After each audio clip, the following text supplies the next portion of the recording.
সম্মানিত সুধী সজ্জন মণ্ডলী, চরিত্র গঠন আন্দোলনের স্রষ্টা, অসাম্প্রদায়িক ধর্মীয় সাধনার পথিকৃৎ, অভিক্ষা মন্ত্রের উদ্গাতা, স্বাবলম্বী জনসেবার প্রমূর্ত বিগ্রহ, প্রচার বিমুখ মহাসাধক অখণ্ড মণ্ডলেশ্বর শ্রী শ্রী স্বামী স্বরূপানন্দ পরমহংসদেব 1931 খ্রিস্টাব্দে এই আশ্রম প্রতিষ্ঠা করেন।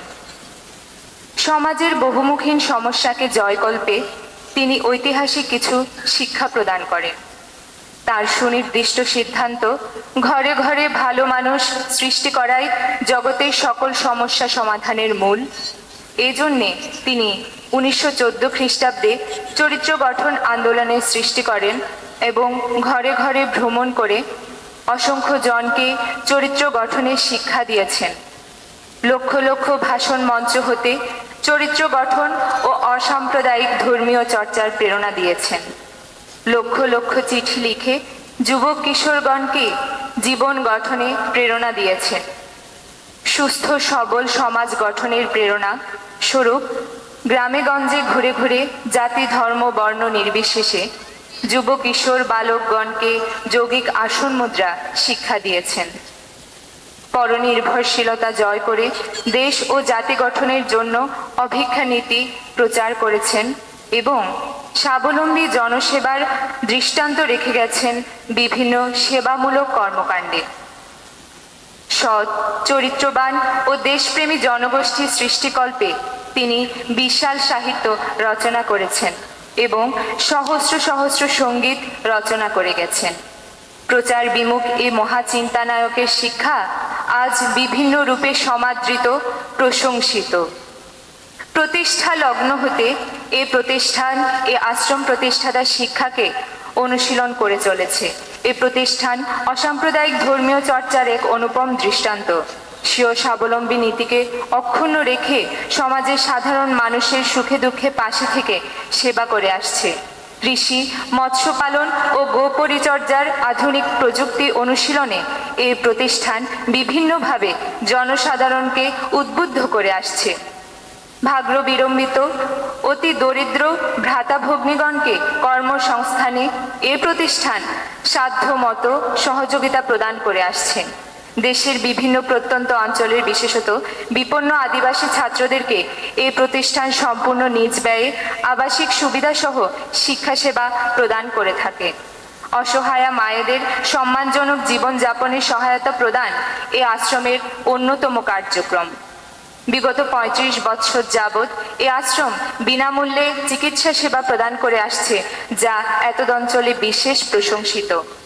এ পর্যন্ত প্রায় 4 লক্ষ রোগী চিকিৎসা সেবা পেয়েছেন এবং প্রায় 20 লক্ষ টাকা মূল্যে ঔষধ দরিদ্র রোগীগণকে প্রদান করা হয়েছে বিনামূল্যে। এই আশ্রমের যাবতীয় ব্যয় আশ্রমের কৃষি ও আশ্রমের ভক্তগণের স্বেচ্ছাকৃত দানে নির্বাহ হয়ে থাকে। ধর্মীয় বা সেবামূলক কোনো কার্যের জন্য এই প্রতিষ্ঠান সদাশয় সরকারি বেসরকারি কোনো প্রতিষ্ঠানকে বিব্রত না করার ঐতিহ্য ধারণ করে। যে মহান ব্যক্তিত্ব শ্রী শ্রী বাউমনির এই সকল কাজকে এগিয়ে নিয়ে যাচ্ছেন, দিনরাত অবিরাম পরিশ্রম করে আশ্রমের শোভা বর্ধন করেছেন, আমাদের সকলের আপনজন, অনুপ্রেরণার উৎস আজকের ধর্মীয় সভার সম্মানিত সভাপতি ডাক্তার শ্রীমৎ যুগল ব্রহ্মচারী মহারাজজিকে তার মূল্যবান অভিভাষণ প্রদানের জন্য সবিনয় অনুরোধ করি। জয় গুরু শ্রী গুরু প্রেমানন্দে। হরি হরি ওম, হরি ওম ওম। দয়াল গুরু শ্রী গুরু প্রেমানন্দে। হরি হরি ওম, হরি ওম ওম। অখণ্ড প্রেম মহানন্দে। হরি হরি ওম, হরি ওম ওম।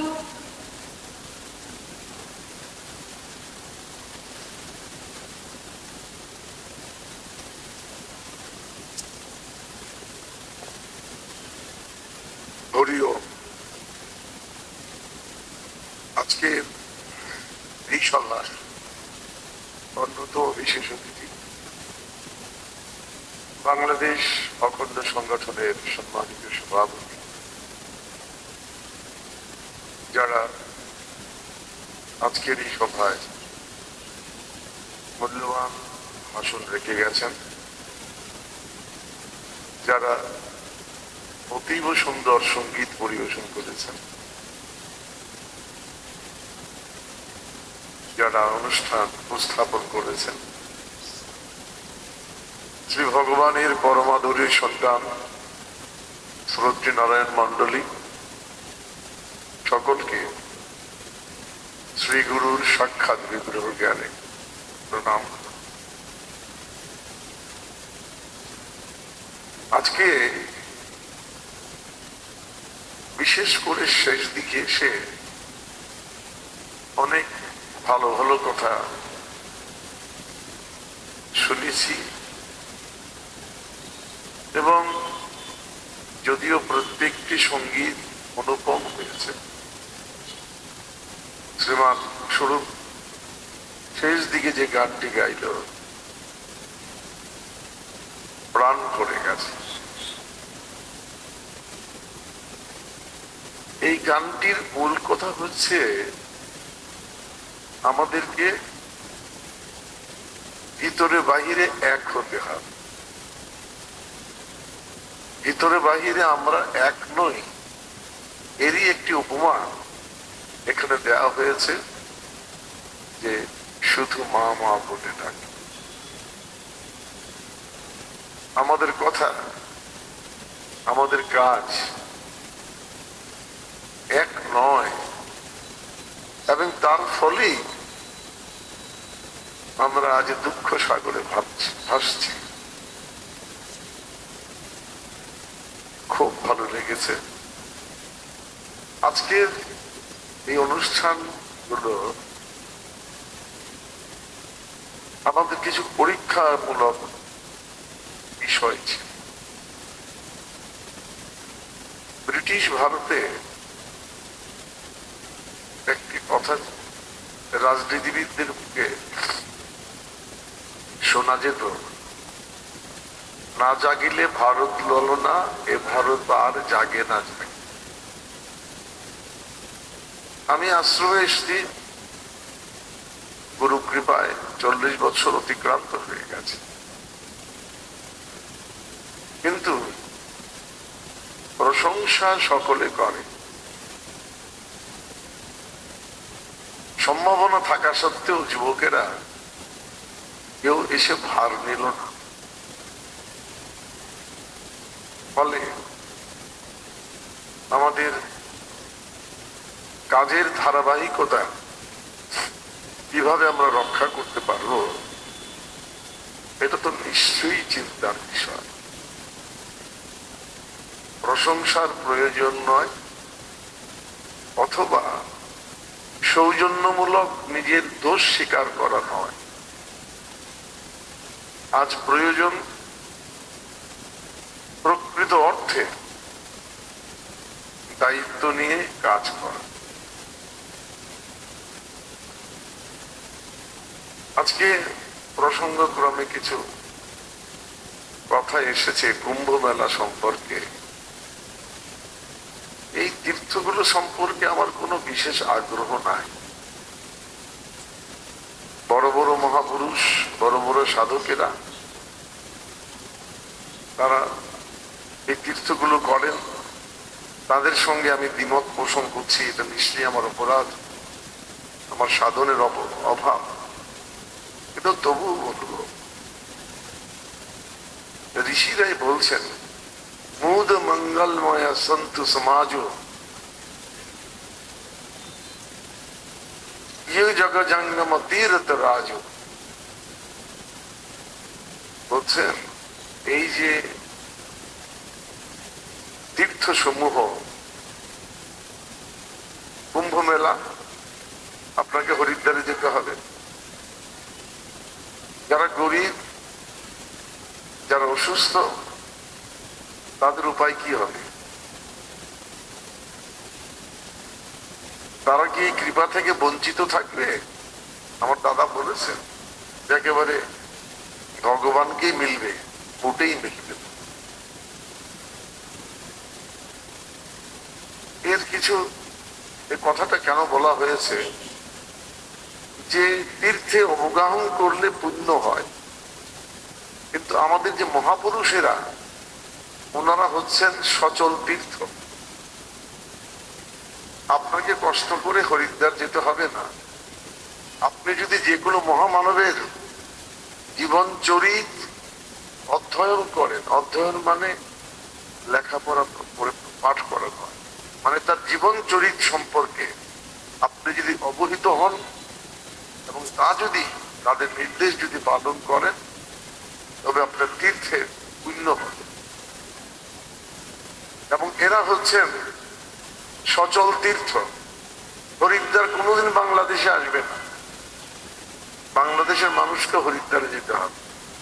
কিন্তু এই তীর্থের পুণ্য নিয়ে মহাপুরুষেরা ঘরে ঘরে যায়, মানুষের কাছে যায়। এজন্য মহাপুরুষ জীবন এই তীর্থ সমূহের চাইতে অনেক উন্নত। এখন এই কথা বলি তারা ক্ষান্ত হন। আমার পিপাসা দেখেছে, যা খেলে আমার পিপাসা মিটবে সেটা হলো জল। তীর্থ হলো কিনা এটার একটা পরীক্ষা আছে। পরবর্তীতে বলছি, কাক হই পিক বক মারালা, কাকের মতো কর্কশ ভাষী যে সে কোকিলের মতো মধুভাষী। কিন্তু আমরা শুনেছি, আমরা তাদের কথা বলেছি, কিন্তু মনে রাখি না। এই যে মনে রাখতে পারলাম না আমরা, আমাদের বেদ আছে, উপনিষদ আছে, পুরাণ আছে, এত শাস্ত্র গ্রন্থ আছে, তবু আমাদের জীবনের মান সুন্দর হতো না। কেন হতো না? বাবা মনি সে কথাটা বললেন যে কেউ ধরে রাখতে পারত না। ওটা কলসিতে জল ঢেলেছেন, জল কি থাকবে? এত শাস্ত্র, এত মহৎ জীবন আমাদের কাছে এসে যে কারণে বিনষ্ট হলো, হারিয়ে গেল, পরম পূজ্যপাদ শ্রী শ্রী বাবা মনি সেই বিষয়টা গবেষণা করেছেন এবং বলছেন, একটা জিনিসের অভাবে সব সম্পদ আমরা হারিয়েছি, তার নাম হচ্ছে ব্রহ্মচর্য। আমরা দেখি ব্রহ্মচর্য সকল শক্তির আধার। এই ব্রহ্মচর্য নাই বলেই আমরা মানুষকে ভালোবাসতে পারি না, আর ভালোবাসতে পারি না বলেই আমরা দেশের জন্য কিছু করতে পারি না। আমরা দেশের কথা কতজনকে বলতে শুনেছি, কিন্তু দেশের স্বার্থ তারা হরণ করেছে, দেশকে তারা সেবা দেয় না। রাধা মাতা ভক্তিগণ, শ্রীমান স্বরূপ কত সুন্দর গান গাইল, আপনাদেরও ভালো লেগেছে। তো বাবামণি বলছেন যে মা মা করছো, তাহলে শোনো, কে দিবি জীবন আয় ছুটে আয় জননীর পাদমূলে, স্বার্থের লোভ বিলাস ও লালসা চিরতরে যারে ভুলে। যার ভিতরে স্বার্থ থাকবে, বিলাস ব্যসনের লালসা থাকবে, সে মাকে ভালোবাসবে কি করে? আজকে আমরা শুনি দেশের সেবা করার জন্য কতজন কত কিছু করেছে। বাবা মনি আরেকটা জায়গায় বলছেন, জগৎ ডাকিছে আজ তোমারে, জগৎ ডাকিছে আজ, ভুলে যেতে হবে, বলি দিতে হবে সকল স্বার্থ, সাজিতে তাহার কাজ। কাজে বড় বড় কথা বললে তো হবে না, কাজ করতে। এই যে কথায় এবং কাজে এক থাকা, এটাই ধর্ম। কথা কইতে কইতে যতই চোখের জল ফেলেন আর গান গেয়ে যতই আপনি মানুষকে কাঁদান, নিজের অন্তর্বাহির যতদিন ঠিক না হবে ততদিন আমি, আপনি, আমরা সকলেই প্রতারক। তো প্রতারকের ধর্ম হচ্ছে প্রতারণা করা। আজকে ঋষিদের কথা যখন মনে পড়ে, তারা কত চমৎকার ভাবে বলেছে যে যাদৃশী ভাবনা যেসা সিদ্ধির ভবতি তাদৃশী। তুমি যেমন ভাবে চাইবে, যদি চাওয়ার মতো চাও, তুমি সফল। রাধা মাতা ভক্তিগণ এই যে গানটির মধ্যে আছে যে পৃথিবীটাকে, ধরিত্রীকে আমরা বিষ্ঠাময় করি, এই বিষয়টি আমাদের চিন্তা করার আছে। শ্রীমন মহাপ্রভু এদেশের সুসন্তান, তিনি বলেছিলেন, ভারত ভূমিতে জন্ম হইল যাহা, জীবন সার্থক করি করো বড় উপকার। যে বড় উপকার করলো না, সে তো এই পুণ্যভূমির সন্তান নয়, সে তো পরগাছা। ধর্ম অতি সহজ, ধর্ম খুব সহজ, যদি আপনি প্রতারণা না করেন। এখানে অধিকাংশই অখণ্ড সংঘের সঙ্গে যুক্ত। আজকে শুনলাম এক দাদা বললেন, বিবেকানন্দকে তোরা মেরে ফেলেছিস, আমরা ভালো কোথায়? বাবা উনি বলেছিলেন, তোমরা আমার বাহু হও, তোমরা আমার কণ্ঠ হও। আমরা কেমন কণ্ঠ হলাম, যে কণ্ঠ মিথ্যা তো বলে বলে আমার ভাষার ঢঙে এটাকে সত্য বলে প্রতিভাত হয়। আমরা কেমন বাহু হলাম, বাবা মনির সাধের যে মোহে রূহ, তাকে উৎপাটন করার জন্য আমরা চেষ্টা করলাম। আজকে আমি বলছিলাম একটা গবেষণা, এত বছর পর্যন্ত আমি আমাদের 6ই মাঘের অনুষ্ঠানের বিষয়ে খুব বেশি দায়িত্ব নেই না, কিন্তু এবার সঙ্গীত, আবৃত্তি, এই দুটো বিষয়তে ব্যক্তিগতভাবে আমি আমার প্রভাব খাটিয়েছি। আমার মনে হয় গত কয়েক বছরের মধ্যে 6 তারিখের দ্বীপ্রহরের এই সঙ্গীত অনুষ্ঠান এত সুন্দর হয় না। তা কি প্রমাণ করে? we were not sincere. সঙ্গীত যারা পরিবেশন করবে তাদের আগ্রহ থাকতে হবে, চর্চা থাকতে হবে। আমার ছেলে, আমার মেয়ে, আমার ভাগ্নি একটু আবদার করলো আর গান করতে সমিতি দিলাম, সম্মতি দিলাম, এটা তো হতে পারে না। এর অবসান হবে আমি সুস্পষ্ট ভাবে বলি, বিভিন্ন অখণ্ড দাতারা যারা এসছেন আপনারা অসন্তুষ্ট হন, আমি দুঃখ পাব, কিন্তু যারা প্রকৃতই সারা বছর সঙ্গীতের চর্চা করবে না, তারা আশ্রমের এই মঞ্চে সঙ্গীত পরিবেশন করতে পারবে না।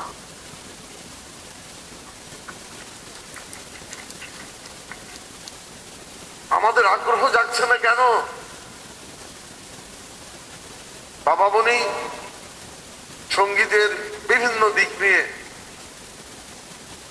যত সঙ্গীত রচনা করেছেন, খুব সম্ভবত আর একজন কি খুঁজে পাওয়া যাবে না। জগতের কোন মহাপুরুষ এত কবিতা এত সঙ্গীত রচনা করেন নাই। কিন্তু দুর্ভাগ্য, আমরা বড় বড় কথা বলি কিন্তু গুরুকে নিয়ে গর্ব করি না।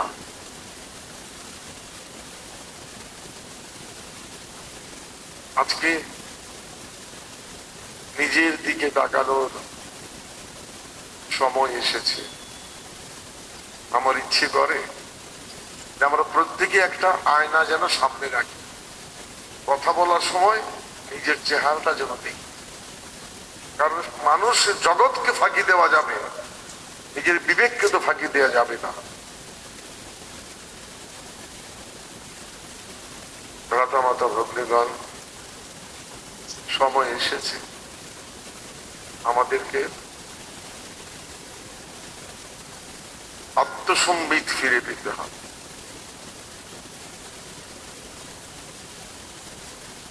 আমাদের আলোচক অনেক, এই আলোচনাগুলো আমরা ঘরে করি না কেন? এই আলোচনাগুলো আমরা উদ্যোগ নিয়ে যুবকেরা তারা গ্রামে করে না কেন? ভালো কথা, নিজের আয়োজনে নিজের পাড়ায় পাড়ায় বলে না কেন? বলতে হবে। আমরা বলি নাই, আমরা অন্যায় করেছি। পরম পূজ্যপাদ শ্রী শ্রী বাবা মনি তিনি হাজার হাজার বক্তৃতা মঞ্চ থেকে বক্তৃতা দিয়েছেন এবং এই বক্তৃতাগুলো তিনি নিমন্ত্রিত অতিথি হিসেবে দেন নাই।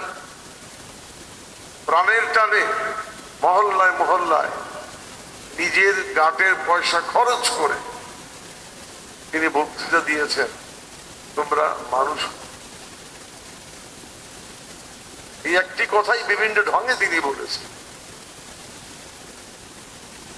কাজেই এটাই হচ্ছে আমাদের আজকের পরব। ভ্রাতা মাতা ভগ্নীগণ, অখণ্ড সংগঠকগণ, ছেলে মেয়েদেরকে সঙ্গীত শেখান না, শেখান, ভালো তো। আমরা আশ্রমে স্টুডিও করেছি, এটা কিন্তু হবে না। আমরা চাই অখণ্ড অনুখণ্ড নির্বিশেষে ঘরে ঘরে ভালো মানুষ যান। আজকে নাম সাধনার কথা হয়েছে। সনাতন ধর্ম বড় কুশলী ধর্ম। বলছেন নাম করো, নাম করো, তারপরেই বলছে প্রেম সে নাম করো। নাম করবে প্রেমের সঙ্গে, ভগবানকে ভালোবাসতে হবে। ভালোবাসা মানে কি? প্রিয়জনের জন্য নিজের সর্বস্ব যে ত্যাগ করতে পারে সেটাই ভালোবাসা। আর আমাদের ভগবানের সঙ্গে ভালোবাসা হচ্ছে আমার ছেলেটা পাস করুক, মেয়েটার ভালো বিয়ে হোক, ইত্যাদি। এ তো চাহিদা। যেমন আপনারা যাদের বৃত্ত আছে, জি চাকরকে বলেন এই আমার কাপড়টা ধুয়ে দে, এই ভগবানকে বলা হলো, ভগবান আমার ছেলেটারে পাশ করায়। এটাকে ভালোবাসা বলে না। ভগবানের প্রেম হচ্ছে আত্মসমর্পণ। শরণাগত হম তব পদ প্রান্তে যথা বিসন্ধম কুরু প্রত্যাগ। আবার বলা হচ্ছে নাম করবে, তৎ জপ, নাম জপ, তদর্থ ভাবনা। এই অর্থটা তোমাকে চিন্তা করতে হবে। তুমি যে নামটি স্মরণ করছো,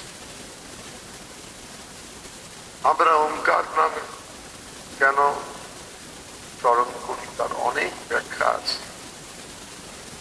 ওঙ্কারের সবচেয়ে দৃশ্যত মহৎ ব্যাখ্যা হচ্ছে ওঙ্কার সকলকে স্বীকার করে,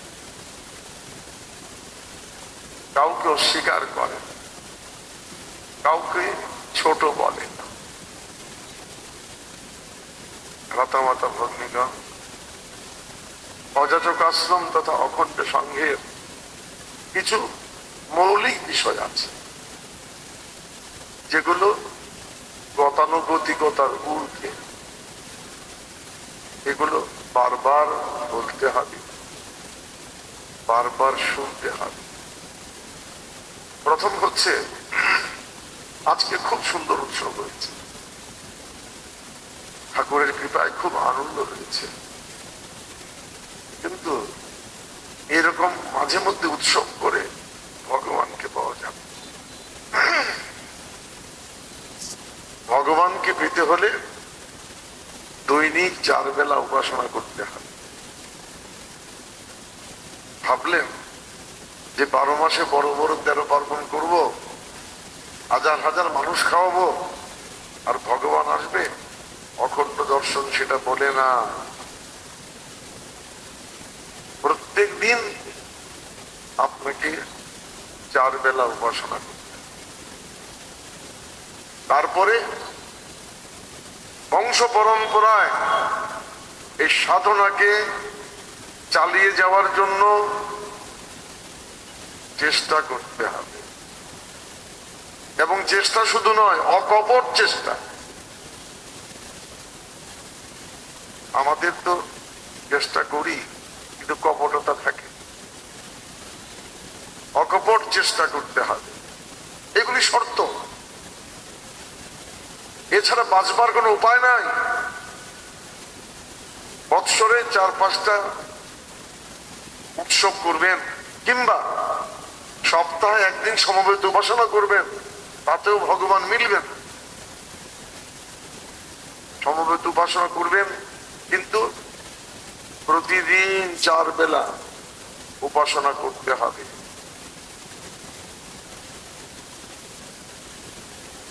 এখন সমবেত উপাসনা নিয়ে বক্তৃতা খুব বড় বড় দিলাম, নিজেও বুঝলাম যে আমি ভগবানকে পেয়ে যাব, পাবো না। তারপরে বংশ পরম্পরায় আপনাকে সাধনাকে চালিয়ে যেতে, নিজে যে সাধন করেছেন ছেলেকে সেটা শেখাতে হবে। না যদি পারেন, যত ভালো বক্তৃতাই করেন, আপনি আসল অখণ্ড নন। আপনাকে সকলের প্রতি ভালোবাসা থাকতে হবে। ওঙ্কার বলা হয়েছে ইতি ব্রহ্মা, ওম ইতি ব্রহ্মা ইদম সর্বম, তিনি সব। কাজেই আপনি নিন্দা করবেন কাকে? আপনি কার খারাপ? অখণ্ডগণ, আমাদের খুব গর্ব হয়ে গেছে, আমরা ওঙ্কার সাধনা করি। এটা হাসি পাওয়ার মতো ব্যাপার। বলে কেন হাসি পাওয়ার মতো ব্যাপার? ঘাটে 10টি নৌকা আছে, আমি দ্রুতগামী নৌকাটা করে ছুটলাম, কিন্তু আবার এসে আরেকটা নৌকায় উঠলাম। আমি কি লক্ষ্যে পৌঁছতে পারলাম? অনেকেই তো আপনারা কুশলী মানুষ, ওঙ্কারের পূজাও করি, আবার ফাও আরেক দেবতারও পূজা করি। লজ্জা লজ্জা। ওঙ্কার সর্বজনীন সাধন, এটা পাওয়ার পরে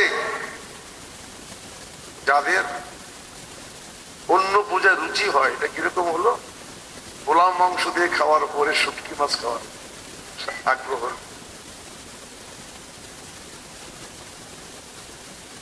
কাজেই ওঙ্কার যখন পেলেন, আপনি শ্রেষ্ঠ পথ পেলেন, আবার অন্যদিকে যাচ্ছেন কেন? কাজেই ভগবানকে পাওয়ার যে পথ সুন্দর, সরল হয়ে যান। গুরু যা বলেছেন সেটাকে মেনে নিন। গীতায় বলা হয়েছে দেবতার পূজা যারা করে তারা ভগবানকে পাবেন। বাবা বনি বলে না না, একনিষ্ঠ হয়ে তুমি যে কোনো দেবতার যদি পূজা করো, সাধন করতে করতে তুমি ভগবানে গিয়ে পৌঁছো। এখন আমি ধর্ম কেন বলবো? আজকে উদ্ধৃতি দেওয়া হয়েছে যে হিন্দু আমরা পরিচয় ভুলে গেছি, আমরা আমাদের পরিচয় ভুলে গেছি। সর্বেষাং মঙ্গলম ভবাৎ, সকলের মঙ্গল, এইটি আমাদের মৌলিক প্রার্থনা। আমরা হিন্দু হিসেবে আমাদের এইটি মৌলিক কাজ ছিল, কিন্তু সকলের মঙ্গল তো চাই নাই, বরং ভাইকে তার অধিকার থেকে বঞ্চিত করেছি। শুধুমাত্র কথায় কথায় এই সমস্ত বিষয়ের পুনরাবৃত্তির প্রয়োজন নাই। অখণ্ডগণ যদি প্রকৃতই বুঝে থাকেন যে আপনি ধর্ম করবেন, তবে আপনাকে কিছু না কিছু কল্যাণ করতে হবে। আজকে বলা হয়েছে সমগ্র পৃথিবীকে কুটুম্ব করো,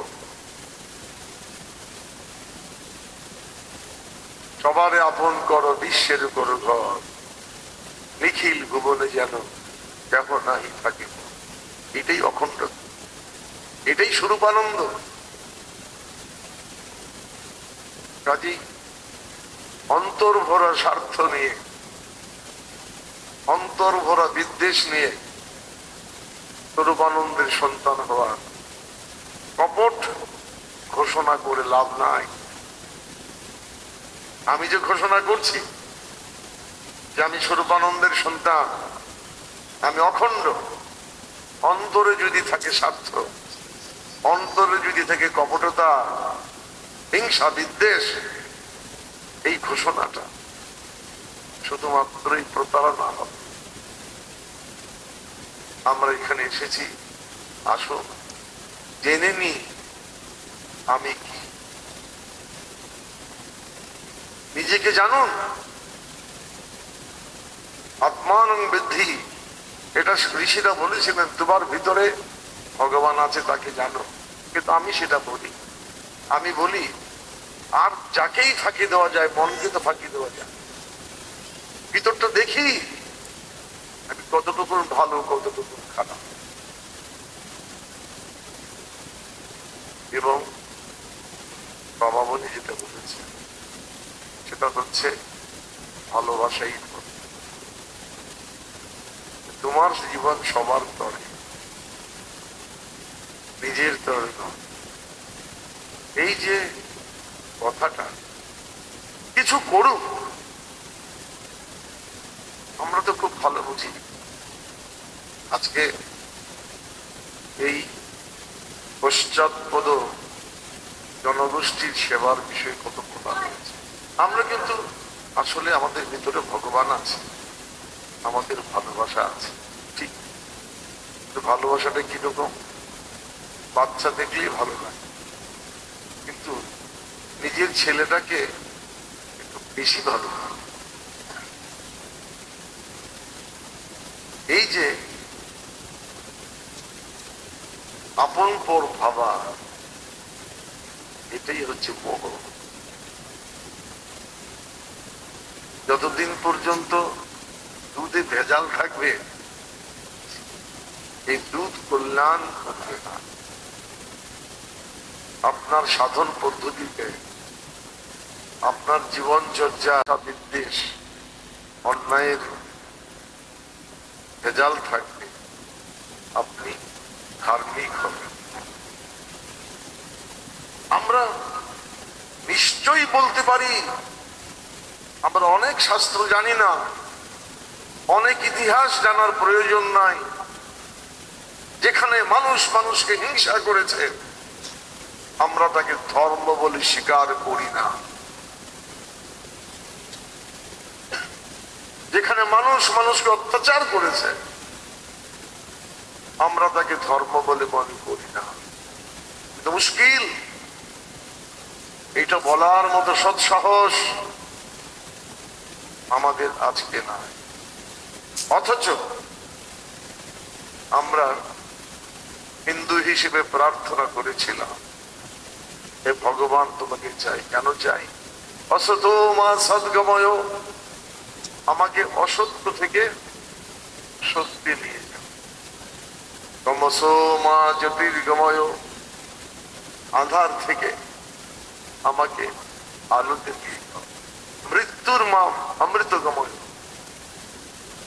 অর্থাৎ অস্থায়ী থেকে স্থায়িত্বে নিয়ে যাও। আবির্ভাব মা, হ্যাঁ ভগবান তুমি আসো, আমার স্বার্থ পূরণ করার জন্য নয়, আমাকে সত্যের পথের পথিক করার জন্য। আমি তোমার শরণাগত হচ্ছি, মানুষকে, জীবকে, জগৎকে ভালোবাসা এবং কপটতা থেকে মুক্ত থাকা। শ্রী শ্রী বাবা মানে করুণা করুন, প্রথমেই যেন আমরা মিথ্যা তথা মিথ্যার ছদ্মবেশ যে কপটতা, সেটাকে যেন জয় করি। আমরা চরিত্রবান হই, আমরা সাধক হই, আমরা বাবা মনিকে ভালোবাসি।